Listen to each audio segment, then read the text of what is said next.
I think those are all the administrative details. And I know I enjoyed getting to meet Kirk last night and hearing him speak. Anytime a man who is living an authentic faith speaks, or you get to meet or interact with someone like that, it's always an encouragement. So many of us tend to compartmentalize life. We don't integrate our faith into every aspect of life. And I believe in my brief encounter so far with Kirk, he is a man who sees his life through the eyes of faith and does not compartmentalize. We had a good word last night, and I'm sure we'll have another one this morning. So would you please welcome Kirk back to the platform with me.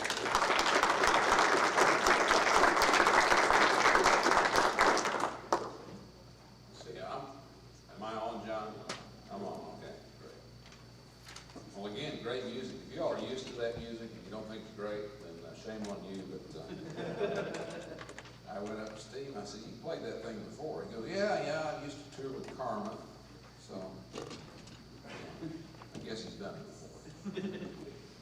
And is it Bobby?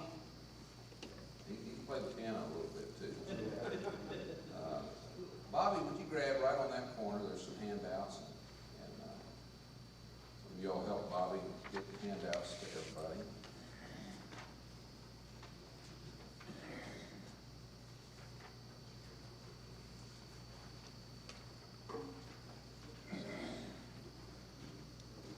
We talked last night about our life in Christ. And, one thing I didn't think about it that occurred to me afterwards is that when you have all the assets of your life in Christ, there are no liabilities. He takes care of all your liabilities, and all those assets drop straight to the net worth line, if you understand what I mean. Assets must equal the total of liabilities and net worth. So if Christ takes care of all your liabilities, it's all upside for us. Isn't that wonderful? I don't know if financial statements speak to you at all, but they do wonders for me, and I just kind of like looking at it that way. We're going to talk this morning about when things don't go well. And then this afternoon we'll talk about finishing well. But the Christian life really is a marathon. It's not a 100-yard dash. It's not even a 220 or a 440. It's a marathon. And my wife, I called her last night. She goes, well, how old's the crowd there? I said, well, they look to be from about 30 to 60, more or less. And so we're all at different stages in our journey of faith. What time do we finish here? When you quit talking. Yeah, right. About 10:15. You have to tell them about 10:30, 10:15 to 10:30. Oh, well, I'll have you out here before that. We'll have some fellowship time then. Now, my brother Kent has been here to speak. Kent and I are different. He's 4 years older than I am. If you give us 40 minutes, I'll come prepared with about 30 minutes and figure I'll fill the rest. Kent comes with an hour and a half and speaks, 60 miles an hour with gusts of 90. But I'll probably have you out here well before that. There's a character in the Old Testament named Elijah, and he was one of the great prophets. And Elijah came out of nowhere. If you turn in your Bibles to 1 Kings 17, it's really strange because this guy shows up. We don't know where he was born, where he came from, who his parents were. We're not even really aware of the call of God on his life.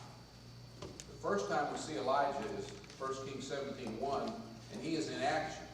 And he's telling off the king, if you can imagine. So if you pick up with me in 1 Kings 17:1, it says, Now Elijah the Tishbite, who was of the settlers of Gilead, said to Ahab was the king, As the Lord God of Israel lives, before whom I stand, surely there shall neither be dew nor rain these years, except by my word. He must have said that to Governor Henry. I don't know. But it's been pretty dry. Now, I'm not saying Governor Henry's Ahab. Don't misread me. It's been a little dry around Oklahoma. As surely as the Lord, the God of Israel, before whom I stand, lives, there shall be neither dew nor rain these years except by my word. The word of the Lord came to him, saying, Go away from here, which was probably a good idea at that point, and turn eastward and hide yourself by the brook Cherith, which is east of Jordan. I got asked last night,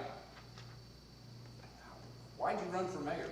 You know, a little bit of my background. I grew up in Oklahoma City, went to OU, got out in 1972, and my older brother and I bought our father's wholesale business.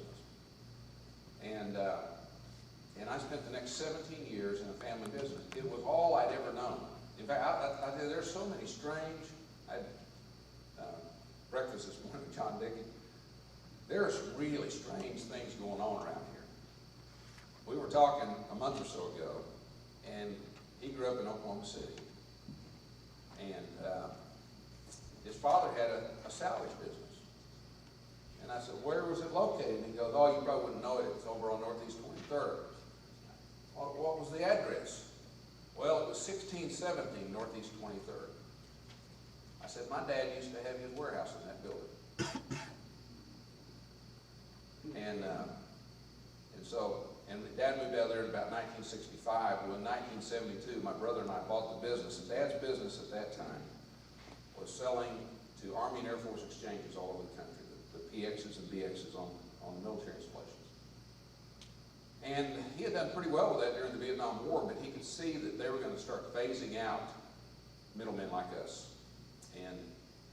And sure enough, within 17 months after we bought the company, we lost all of the business. Every dime of it, within 17 months.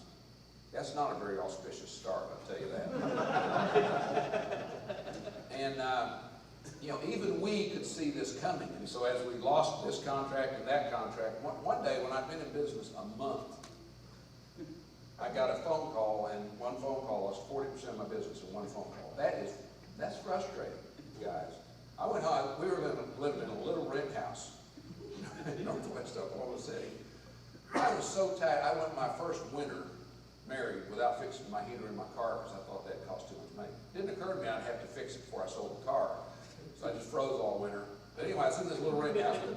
We paid $110 a month. It would have cost an extra $10 a month to rent the attached garage, and I didn't rent that. So it was only $110 a month. And I went to this little rent house, and we had the 2 bedrooms. The back bedroom was kind of the junk room. And I just lost 40% of my bed. And I was so frustrated, I went in that room and just beat my fist against the wall. You know, you probably have, anyone ever had a really frustrating thing happen to you? Well, about half, the other half are lying or asleep. If you haven't had something really frustrating happen to you, your job is far too safe, I promise you. So we lost all of our business. And as we lost these contracts, we started calling on some non-military accounts, discount stores. And the first sales call I ever made was in 1972, in summer '72. I was new in business. I didn't know when some salesman called up and said, would you come out to my showroom at the Hilton Inn and see my stuff? I didn't know I could say, no, I don't have time for you. I knew I wouldn't be buying the guy's stuff, but I went up to the showroom. I'm killing time. In the door comes a fella who was with the group that owned the Gibson stores in Stillwater, and they had quite a few stores across this part of the country. And he said, what do you do? And I said, well, we sell pet supplies and hair care accessories and sewing notions. He says, really? He says, today I got given the responsibility to put together a pet supply program for our 17 Gibson stores. Can you take care of us? We go all the way from Texas to South Dakota. When you're young, you don't know that there are things you can't do. And so I said, sure, we can take care of you. So the next morning, he said, can you come see me? I said, when do you want me to see you? The next morning, my older brother and I made our first sales call ever, and we sold the guy. Now, how many have ever been in sales in any capacity? That you just don't do that. You don't make a sale on your first call, but we did. And that account, ultimately, as we lost all the military business, that account, when we really needed it to make it, during the years we were kind of laying the foundation for this, that account represented 2/3 of our sales. Now, is that a God deal? Well, on your handout, everybody ought to have a handout. And we are, in our life, you're subject to selection by God. Now, I stayed away from election. I don't want to debate that today. But you're selected. Selection by God. God reached down and touched Elijah and said, I want you to go talk to the king and give him my message. And then I want you to get out of there. And in my business history, God laid that in our lap. I'll go a little bit more forward for you. We grew the company after we lost all Dad's business. We cut it from 30 employees down to 4. That's the wrong kind of growth. We're heading the wrong direction there. And then we started selling this Gibson store, started selling some other retailers. And we built it back over a period of about 3 years to about what Dad had done. And then over the next year or two, it doubled. So we felt we were doing pretty good.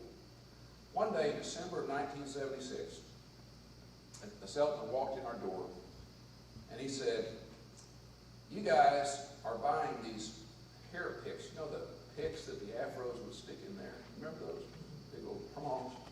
We were selling those as part of our hair care accessories.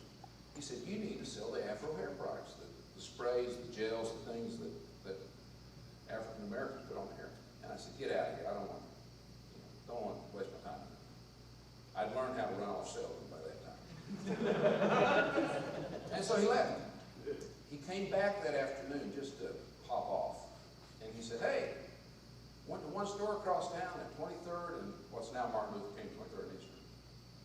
And here's an order, and he showed me the order, $4,500 in one store, in one call. And I said, sit down and tell me about this. By this time, we'd hired our younger brother, and he was a partner with us. So 3 white, real brothers from Oklahoma City became the largest distributors of Afro hair products in the United States. Now, you've got to have a sense of humor or and we began to sell truckloads and truckloads of, at one time we had every Walmart in the country. Every Eckerd drug in the country. About half the Targets, about a third of the Kmarts in the country on Afro hair products. We did great. We made lots of money on this stuff. We did great until Michael Jordan shaved his head. Michael Jordan, you don't need... I can see some of you all took after Michael Jordan. He didn't need our sprays and he didn't need our pomades for his shaved head. And it just ruined the whole industry. But that's later in the story. But see, in 1972, when we needed business, God put this Gibson buyer in my path. I didn't seek him out. In fact, I would have had to swerve to miss him. 1976, as we were growing our company, God put the Afro products salesman in my path twice. I missed him the first time. We are selected by God, and in Elijah's life, that was the case. Now, as soon as he told off the king, the fact that he was called by God was validated by the fact that God gave him more directions immediately afterwards. He said, you need to go down by the brook Cherith and hide yourself down there. But from this moment on, Elijah was God's spokesman. What did we learn from this? We learned that God, in our lives, guys, God is always the initiator. For by grace you've been saved through faith, and that is not of yourself, it's the gift of God.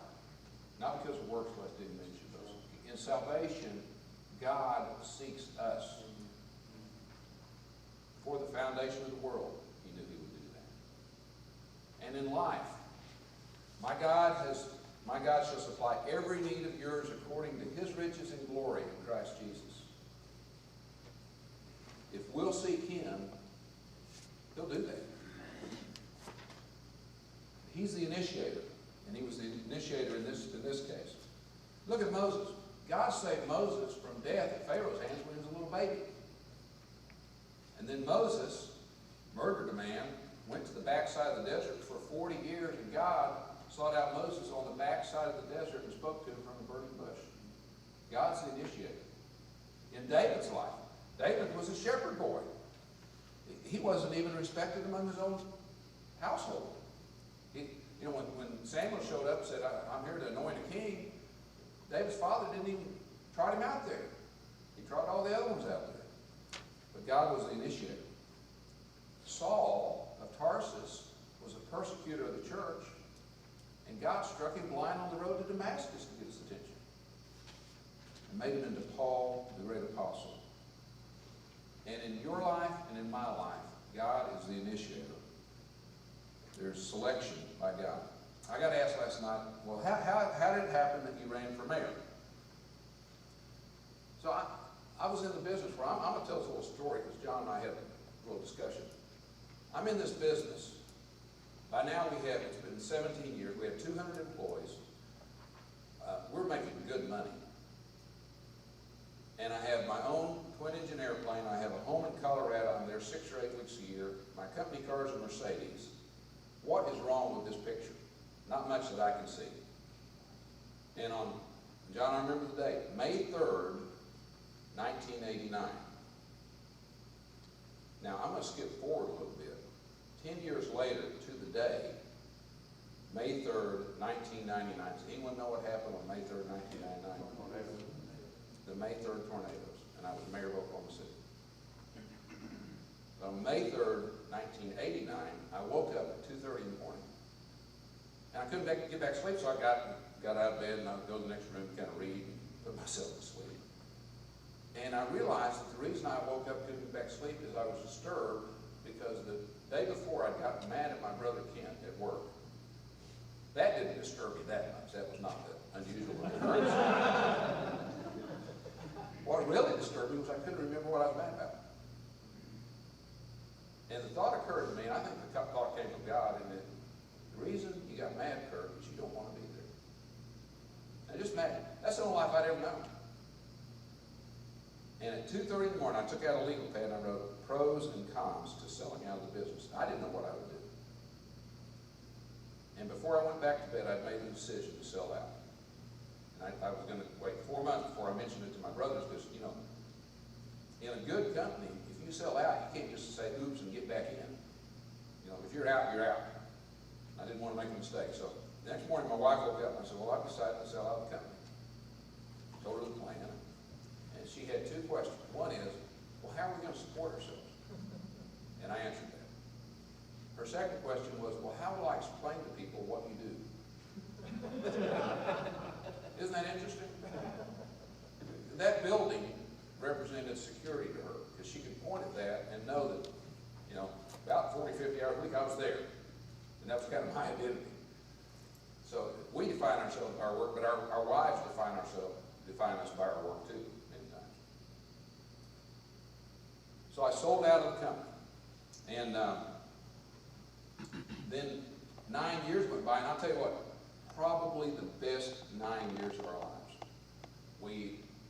I worked about half the time doing real estate development. The other half the time I spent with my kids.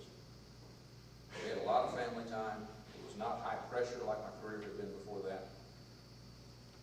And in January 1998, our mayor in Oklahoma City had announced he was not going to run again. Ron Norick had been mayor for 3 terms, 11 years, and he was not going to run, so it was an open seat. And I got a phone call from a lady named Kay Dudley. Kay Dudley worked for Governor Keating. And Governor Keating had tasked his staff with finding a candidate for mayor of Oklahoma City because he didn't like who the front runner was. The guy, Keating had met him and was not impressed, I'll put it that way. And Keating said, either you find me a mayor of Oklahoma City, candidate for mayor of Oklahoma City, or I'm not going to run for governor. And so this staff started scurrying around to find a candidate. Kay Dudley was the director of appointments for the governor. And she, that's not his calendar, it's all the boards and regions and all that. She's the person who saw those people out. She calls me, she's a committed Christian lady that I knew. She said, I've been praying about who should run for mayor of Oklahoma City, and your name keeps coming to mind. Guys, God is the initiator. And I said, I'm not interested. And I said no 5 times in one phone call. But this lady is used to asking people to do things for free, to work for the governor. And being mayor is very close to that. They paid me $2,000. My first term, they paid me $2,000 a year, and which is almost like starting in the wholesale business. I said no 5 times, one phone call. At the end of the call, she says, "Well, before you close the door, would you at least do this? Would you go home this weekend and talk to your wife about it and pray about it?" And I remember looking out the window and thinking, what's wrong with this picture? I have a beautiful office, a beautiful landscape outside. My office is literally 3 blocks from home. I have a great life. Why would I want to leave this? But how do you say you're not willing to pray about it? Has God been speaking to you about a change in your life? And you're kind of holding it off, saying, "God, it doesn't make sense." How do you say you're not willing to pray about it? I go home and I was sure my wife would say, "Don't you dare." And when I told her what happened, she said, "You know, that's interesting. Somebody needs to do that. You do a great job." So all weekend I'm reading the Bible. I'm doing everything. I'm opening it up and pointing at verses. You know. No word from God. But I did find, there's a verse that when the righteous leave the city's blessed. And so I go to work Monday and I'm thinking, I'm about 90% of the way there. My pastor, Tom Elliff, had been out of town that week, and so I called him Monday morning to tell him about this and seek his counsel. He called me back from an airline, back when all the planes had those phones on the back of the seat. And he said, "Well, that's interesting." He said, "I've been praying for about 3 months that one of 3 men," he told me the names, "would run for mayor." And I was one of them. My pastor had been praying that I would run for mayor, and I didn't know him. Fellas, God is the initiator in our lives. Well, Elijah, picking up in 1 Kings 17:4, it says, "It shall be that you will drink from the brook, and I've commanded the ravens to provide for you there." So Elijah went and did according to the word of the Lord. He went and lived by the brook Cherith, which is east of the Jordan. The ravens brought him bread and meat in the morning and bread and meat in the evening, and he would drink from the brook. Selection by God. The second point is provision from God. Sometimes God uses the normal forces of life, normal circumstances of life, normal events of life to meet our needs. And in that case, in this case of Elijah, it was the brook. The brook was flowing before Elijah got there, and we'll find out what happened after Elijah got there. But that was not supernatural, that there was a brook with water in it, and he could get his needs met in that way. And many times in our lives, God provides for us through things like hard work and diligence and making wise decisions and being obedient. Do we need another handout, or are we all right? All right, Dennis? Yeah, no problem. Okay. Everyone in the land had access to the brook. The godly and the ungodly had access to the brook. So that was not supernatural at all. But sometimes God uses divine intervention. And certainly the ravens bringing food to Elijah twice a day, meat to Elijah twice a day, was supernatural. And God works both ways to meet our needs. James 1:5 says, "Where God leads, he provides, but he's promised to meet our needs." No, that's not James 1. James 1:5 says, "If any of you lacks wisdom, let him ask God, who gives to all men generously and without reproach, he will be given." Wherever God leads us, he's promised to meet our needs. But he promised to meet our needs, not our desires. Again, I was speaking with John this morning. He's telling about the transition from leaving a career in education to come on church staff. And, he loves this church, but this church didn't pay him starting off anywhere near what the career in education paid. A lot of times when God's leading us in a certain way, we look at it from the world's point of view, don't we? We look at it and we think, "Gee whiz, God, I don't want to take the 40% cut pay. I can't afford to take the 40% cut pay." God's promised to meet our needs. So we look at it from the the natural point of view, but God looks at it from the divine point of view. And we only see right now what's in front of us. He sees the beginning and the present and the future. I got elected. After that lady spoke to me, 10 weeks later I was mayor of Oklahoma City, 27th largest city in the country. People ask, how do I get into politics? I think divine intervention is the easiest way.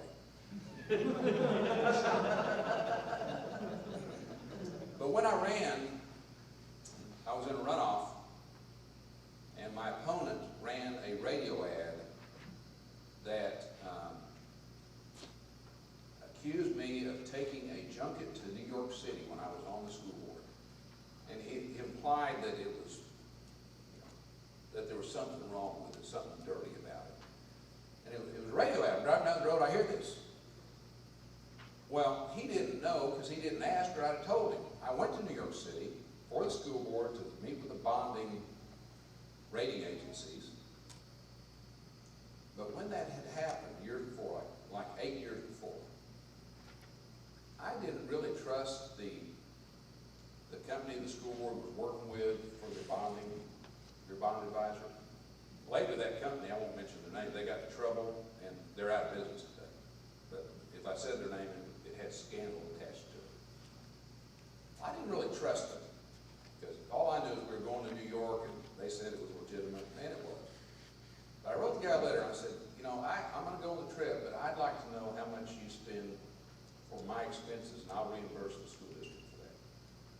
And so he did. It was, I can't remember the number. It was $800 or $1,000 or whatever. That was 8 years before.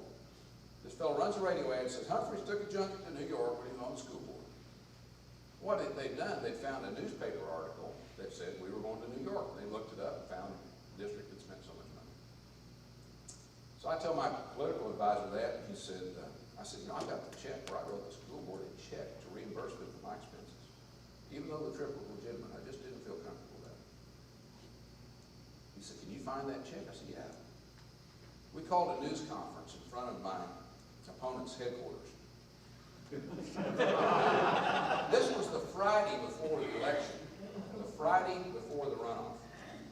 And we've been doing daily tracking. And I had that check blown up into a big old board, you know. And the opponent was nowhere to be found. But I got his campaign manager out there and presented her with this check. The copy of the check I'd written to the school board 8 years before. So they didn't spend a penny for me to go to New York, even though I was doing their business. We'd been doing daily tracking, and I was beating the guy anyway. But because of that, he went down 7 points, and I went up 7 points between Friday and the election on Tuesday. And I won. I got 68% of the vote, and I was elected mayor. Problem is, that fellow was on city council. That fellow that ran that dirty ad on me was on city council. My first meeting as mayor, he said, well, all my volunteers going out picking up my signs. He says, Mayor, do you want any of your signs back? And I said, you mean the ones you picked up before the election or after?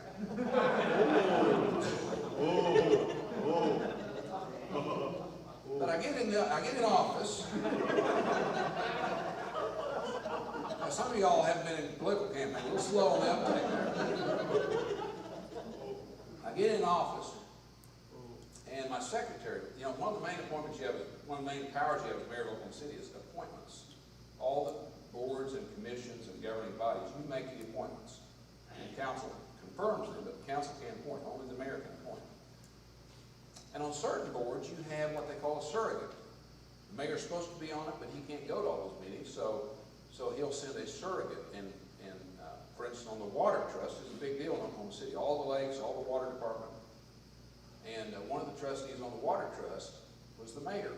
But the previous mayor had a surrogate on the water trust. And believe it or not, it's a coveted appointment. Lake Hefner, y'all have seen Lake Hefner. Lake Hefner was in this councilman's ward, named Guy Liebman is his name. And he was Mayor Norris, my predecessor's surrogate on the water trust. And So my secretary is explaining everything. She says, now, you're going to have to appoint a new surrogate to the water trust, because when Mayor Norick left, all those went away, and so you're going to have to appoint a surrogate. And I said, well, who was the surrogate on the water trust? She said, Councilman Liebman. And I said, well, I'll tell you who's not going to be my surrogate on the water trust. She understood that.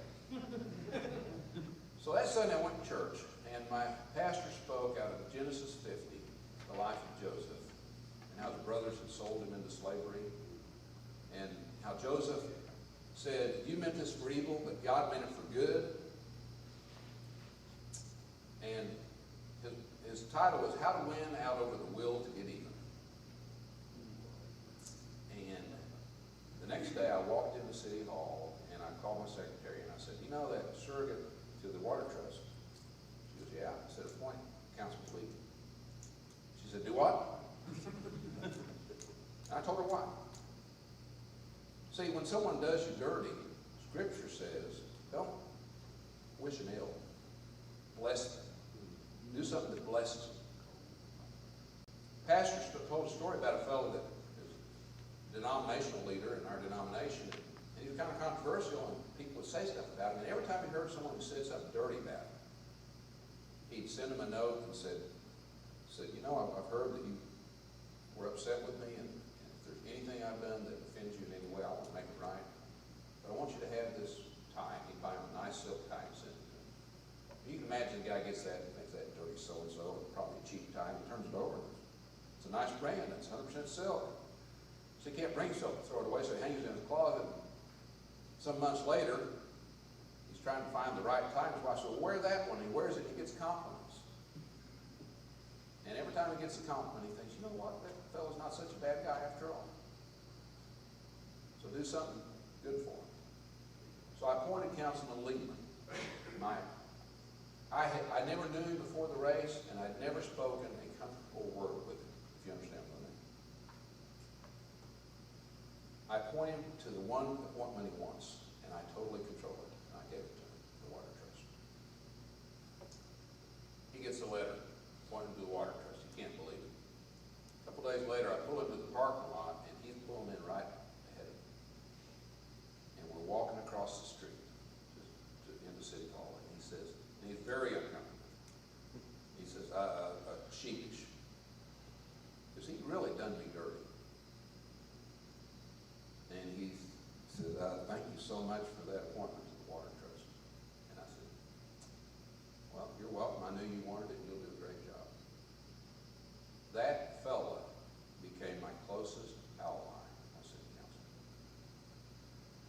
And most of the things that you enjoy when you go to Oklahoma City right now, like the lower end of the canal, the movie theater, the Bass Pro, all that we're doing with Maps for Kids, none of that, the guy who got the votes together was Guy Liebman. The guy who won the water trust. I couldn't have been successful as mayor without him. He really became my closest ally on city council. So when someone does us wrong, do something that blesses them. God gave me that provision, just like he fed Elijah sitting by that brook and had the ravens bring him meat. That wasn't my wisdom that caused me to make peace with my enemy. That was God. Selection by God, provision by God, and then affliction allowed by God. Verse 7. Elijah sitting there by the brook, and it happened after a while that the brook dried up because there was no rain in the land. It didn't rain for 3 years. We don't know how long it was in that process, but sometime during that 3 years, the brook went dry. So what do you do when you follow God's direction in your life, and you lived in obedience to him, and you've seen him provide, and then everything goes dry? I've had that happen to you. Well, there's several human reactions. We could view this that God has lost interest in us. Or we could question whether God led us to the brook in the first place. Or we could doubt his power or question his reality. Or we could believe that God loves us and wants what's best for us, and he's allowed this to happen even if he didn't cause it. And there's a reason why he allowed it to happen. James 1, 2 through 4 says, when all kinds of trials and temptations crowd into your lives, my brothers, don't resent them as intruders, but welcome them as friends. Realize that they come to test your faith and to produce in you the quality of endurance. But let the process go on until that endurance is fully developed. And you'll find that you become a man of mature character with the right sort of independence. See, God is not just trying to meet our needs. He's trying to make us into a person who's Christ-like. He's trying to knock the rough edges off us. He's trying to fill in the voids in our character and our personality. 1 Peter 1, 6 and 7 says, in this you greatly rejoice, even though now for a little while, if necessary, you've been distressed by various trials, that the proof of your faith, being more precious than gold, which is perishable, even though tested by fire, may be found to result in praise and glory and honor at the revelation of Jesus Christ. God allows these trials to come into our lives to test our faith, to purify us. Just like when you put fire to gold, it melts it, it takes the impurities out, and what you have left is pure gold. That's what God's trying to make pure gold out of us. Now, it may be an attack by Satan. It may be an attack by someone who wishes us ill. But our role is to bless them. You know, I ran for U.S. Senate a couple of years ago. I have a political cartoon on my wall at the office, and it's from October 2004. That's October 2003, 3 years ago right now. And it shows a big elephant representing the Republican Party. It shows me standing there, and I've got the elephant by the tail. I've got the nomination by the tail in October 2003. And really, I certainly would have beat Bob Anthony. Not bad enough, but I would have beat him. And we'll get to that later. But anyway. And I would have beat Brad Carson. The last Saturday in February 2004, Steve Largent called me. And he said, hey, good news, I had dinner with Coburn last night, and he's definitely not running. In fact, his wife is dead set against him running. Largent has dinner with Coburn Friday night. He calls me Saturday. Monday morning, Coburn announces he's running. And my consultant told me, you know, you'll win unless Tom Coburn, he told me before I even ran, you'll win unless Tom Coburn gets in the race. If Coburn gets in the race, you're going to have a very difficult time doing it. Fast forward, Anthony, about a month out, I was 2 points ahead of Coburn, but I'd spent a lot of money on television. Coburn didn't spend none. Bob Anthony started running a bunch of ads that were negative on me. And when the election took place, Coburn got 62%, I got 25%, Anthony got 12%. And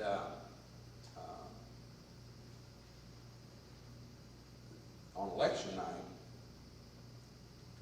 I go in there, and the media's there, and the TV guy said, well, what went wrong? I go, well, you know what? I was caught between the Apostle Paul and Jack the Ripper, and there was just nowhere to go.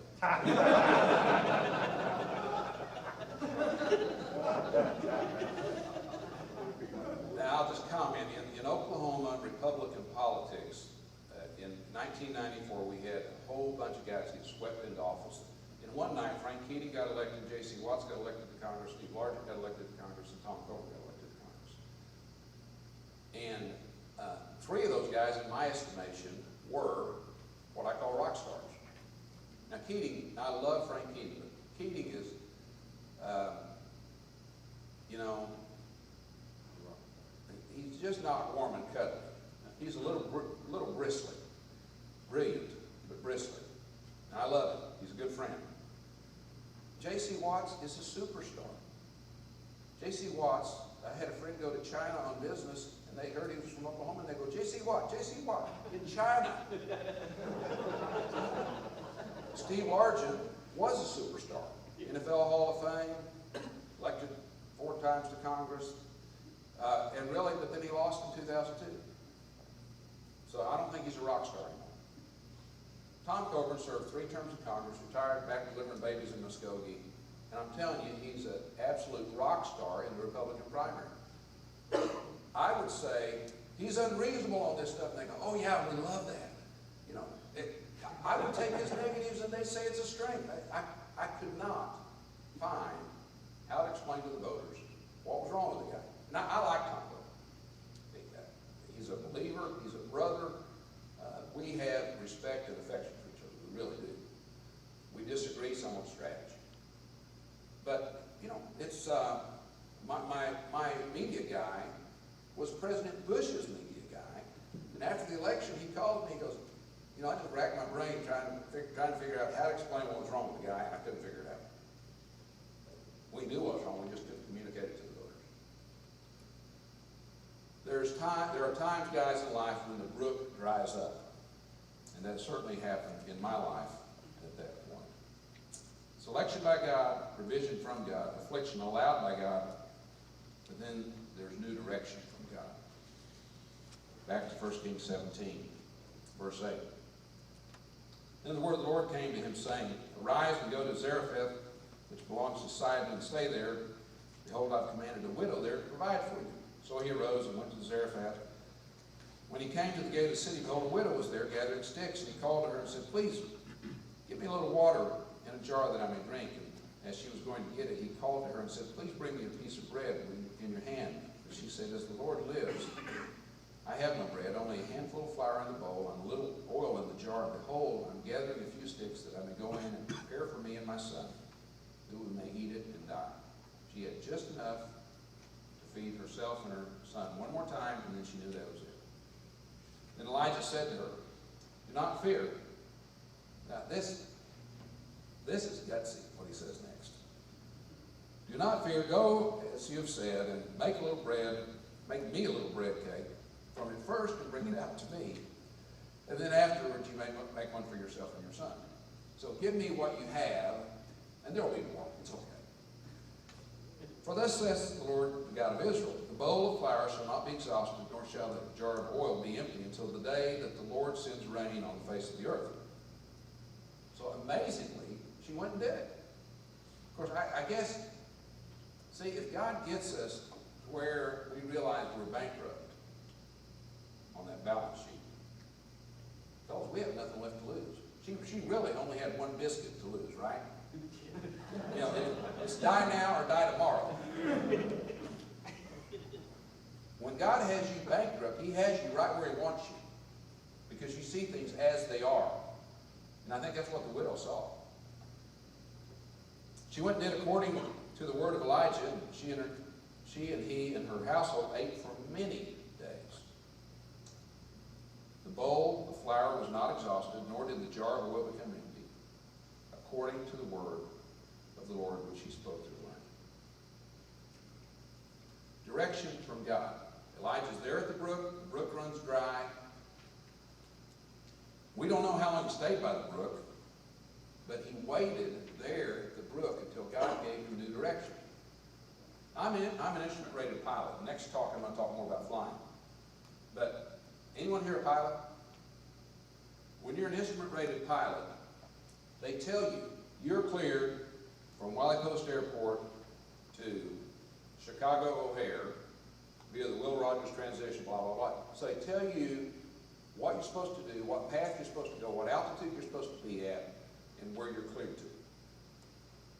And the standard is that if you lose radio communication after you receive the clearance, what do you think you're supposed to do? Yes. You do what they last told you to do. Okay? So if you lose radio communication and you're cleared to Chicago O'Hare at a certain altitude along a certain route, you fly that altitude and that route to O'Hare, because they know they've got you. Even though you can't hear them, they can't hear you, they can follow you and they know what you're supposed to do, and so they keep everyone out of your way and you go land at O'Hare and fix your radio, right? It's the same way with God. When God gives us a clearance, when God gives us instruction, direction, what he wants us to do is, number one, acknowledge it. God, I understand you just told me to do this. Which, in aviation, when they give you a clearance, you repeat it back to them, so they're sure you got it. Acknowledge. Trust in the Lord with all your heart, and not lean on your own insight. In all your ways, acknowledge Him, and He will direct your paths. So the first thing we do is acknowledge. The second thing we do is obey. Well, God had told Elijah, you go by the brook Cherith. Hey, God, do you know the brook quit running? Hello? Have you ever felt that way? What's God want you to do? He wants you to do what He told you to do. And when He's ready, He'll give you new instructions. He'll give you new direction. In Elijah's case, he said, okay, fine. You go talk to that widow and have her feed you. You know, he could have done some other things. He could have gone to the nearest tavern and gotten drunk, if they had it back in those days. Or he could have gone back to Ahab and said, Ahab, I've reconsidered. Or he could have taken the advice of Job's wife and just cursed God and died. But he did what we're supposed to do, and that's wait for the next command from God. Psalm 37:7 says, rest in the Lord, wait patiently for Him to act. Don't be envious of evil men who prosper. That's a good word, isn't it? You look around and say, hey, what's going on here? I'm the guy living the right kind of life. Why are they driving the Mercedes? Why did they just hit the oil well? Am I stupid or what? Psalm 37:34 says, don't be impatient for the Lord to act. Keep traveling steadily along His pathway, and in due season, He will honor you with every blessing, and you will see the wicked destroyed. In due season.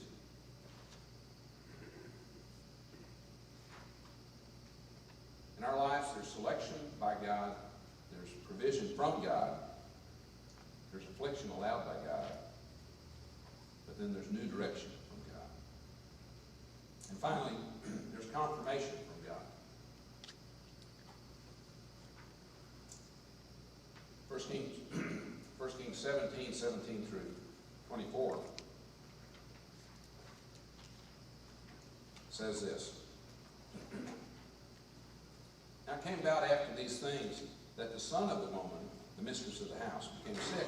Sickness was so severe that there was no breath left in him. He died. So she said to Elijah, what do I have to do with you, O man of God? You've come to bring my iniquity to remembrance and to put my son to death. Now, isn't that interesting? Her son died, and what was her first thought? He died because of my sin. You've come to bring my iniquity to remembrance and to put my son to death. And so she felt, when her son died, she felt guilt, which is a lot of times the way we feel when something goes wrong. Uh-oh, my child got hurt because of what I did. He said to her, give me your son, and he took him from her bosom, and carried him to the upper room where he was living, and laid him on his own bed. And he called to the Lord and said, O Lord my God, have you also brought calamity to the widow with whom I am staying by causing her son to die? Then he stretched himself upon the child 3 times, called to the Lord and said, O Lord my God, I pray you, let this child's life return to him. And the Lord heard the voice of Elijah. The life of the child returned to him, and he revived. Elijah took the child, brought him down from the upper room into the house, and gave him to his mother. And Elijah said, see, your son is alive. Then the woman said to Elijah, now I know that you're a man of God, and that the word of the Lord is in your mouth is true. You know, Elijah had seen God work miraculously. He'd seen the birds bringing him meat. He'd seen the flour that didn't exhaust, the oil that never ran out. And now the widow's son died. And that's just the way things work sometimes. We walk with God, and we have victory, and we see Him provide, and we make it through affliction, and then we see Him give new direction in our life, and then something happens that seems to knock the props out from under us. And I can understand why the widow was upset. Can't you? But the first thing she feels is guilt. Have you done this to remind me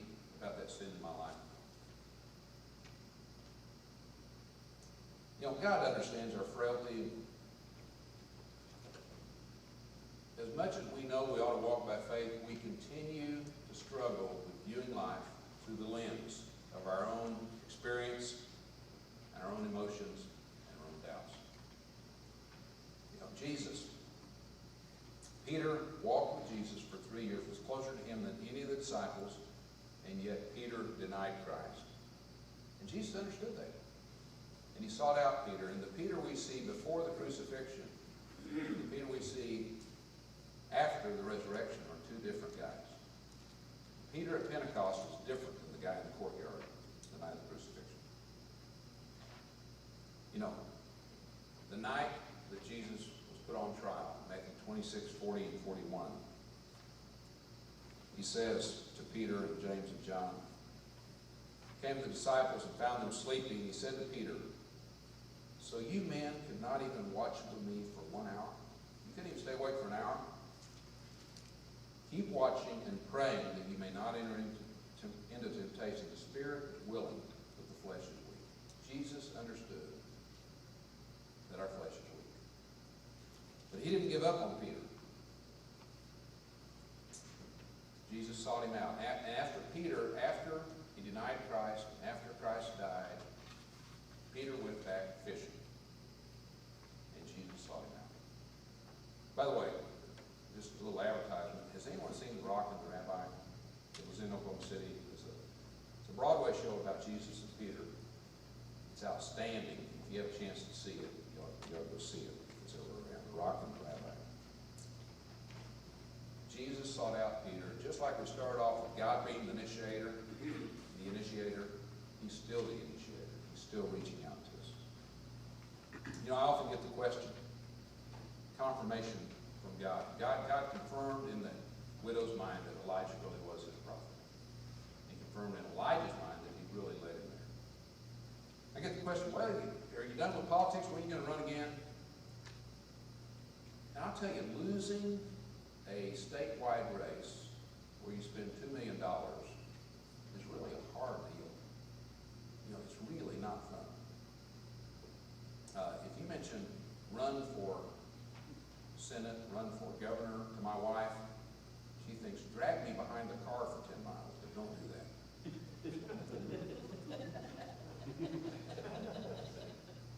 But confirmation, you know, God, you go through that affliction, you get new direction from God, but then God provides confirmation. This summer, our mayor, who followed me, Mick Cornett, ran for Congress. Now, you're not in that district. You might not have picked up much on the race down there, but it was a very competitive, hard-fought race to get the nomination to replace Ernest Isbell. And Mick is a very popular mayor. And he ran for Congress. And so the thought came to me, well, if Mick wins, he won't be mayor anymore. Would I like to be mayor again? It's the most fun I've ever had as far as a job. Very fulfilling job. It's energizing. And I could win. And I could do great things to help our city. Now, in the end, he lost, but this is before all that happened. And I thought, would I want to run for mayor? Now, in the flesh, selfishly, I'd love to do it. I mean, it's a very gratifying job. It's kind of like, would you like to be basketball coach at OSU? You know? Yeah. Yeah, I'd like to make $1 million a year. I'd like to put Gallagher Ivan be my domain, you know? Yeah. Now, from the inside, it probably looks different. But I said basketball coach, not football coach.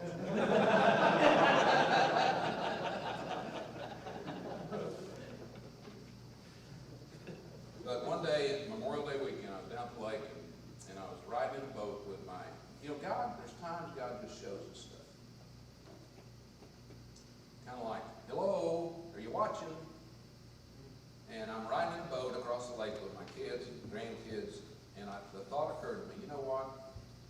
This is what I want to do for the next 10 years of my life. I don't want to give my life to being mayor for the next 10 years, because those are years that are irreplaceable in the lives of my children There's seasons of life. I'm glad I was involved in politics. I'm even glad I ran for Senate. You know, when I'm 83 years old and I'm sitting on my porch, I won't have to wonder if I could have been a United States Senator. Now, maybe I'd do a lot of things differently if I ran the campaign again, but I did the best I knew how. And I left it all on the playing field. I don't have to wonder. I don't have to have regret. I regret losing. I don't regret running. You know, I think the only regret I have in life, I'm serious, the only regret I have in life is that I didn't go out for high school football because I didn't think I could make it.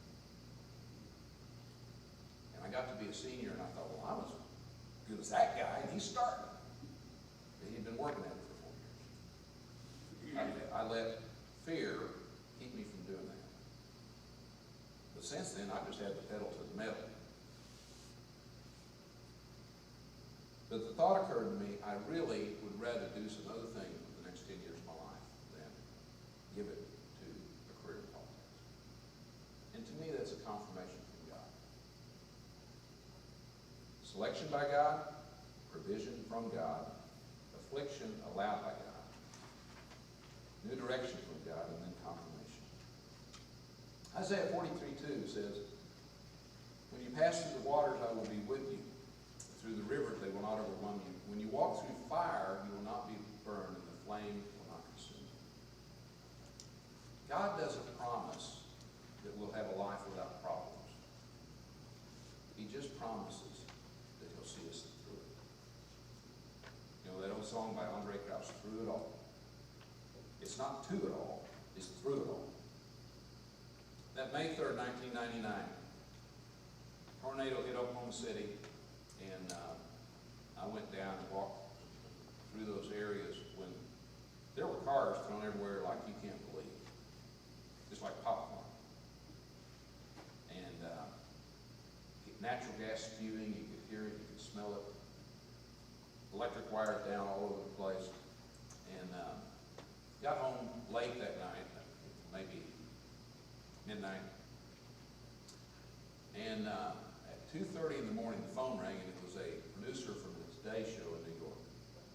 And she said, would you be on Katie Kirk this morning at 6:30? And I said, sure. And I don't know what you think of Katie Kirk. I think she's kind of cute, so I thought, sure. And so the next morning, I'm in a dark parking lot because there's no electricity in South Oklahoma City, talking on a cell phone on the Today Show. And at the end, I've never seen the interview, but at the end of the interview, she said, well, what can people around the country do for the people of Oklahoma City? And I didn't know, and I said, well, just tell them to pray for us. And I've heard that she had just a shocked look on her face. That the mayor of a fairly large city would say, pray for us. Well, the next day, all the satellites, all Satellite City, they call it, they all came from Columbine to Oklahoma City. And they set up down in Moore by First Baptist Moore. And so Satellite City was down there, and that's where you went to see the media. And I knew I'd be on the next day. I just knew it. And so I was prepared the next day. And they called and they said, would you be on the Today Show again? I said, sure. And so I'm on the picture now with Katie Couric the next day. And at the end of her, I knew she'd say this. And at the end of her interview, she says, you know, people in Oklahoma City have been through so much.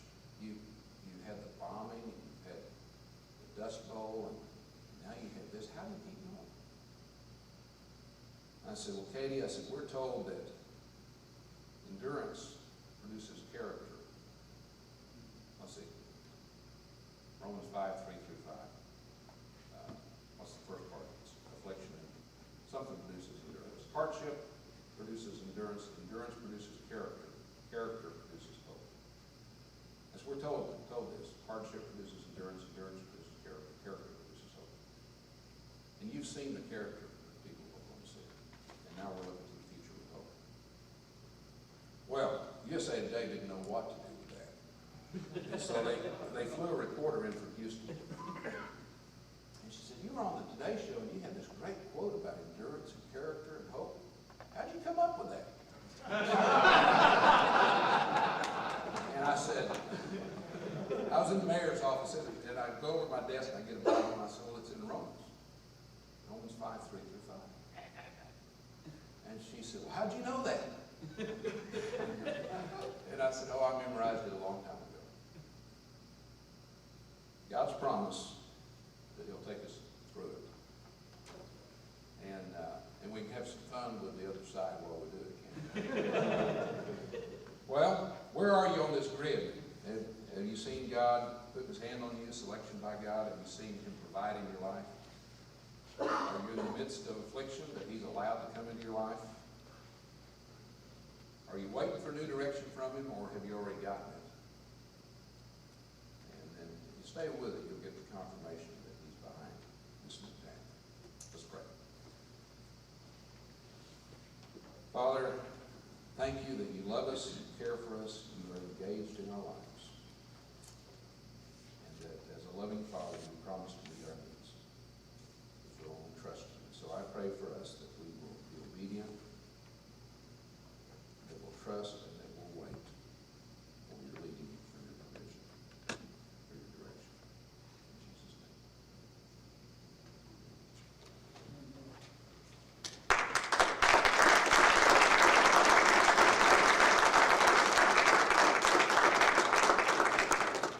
It's about 10:20. We're going to do this. We're going to take about a 20-minute break. There's lots of donuts left. Please eat them.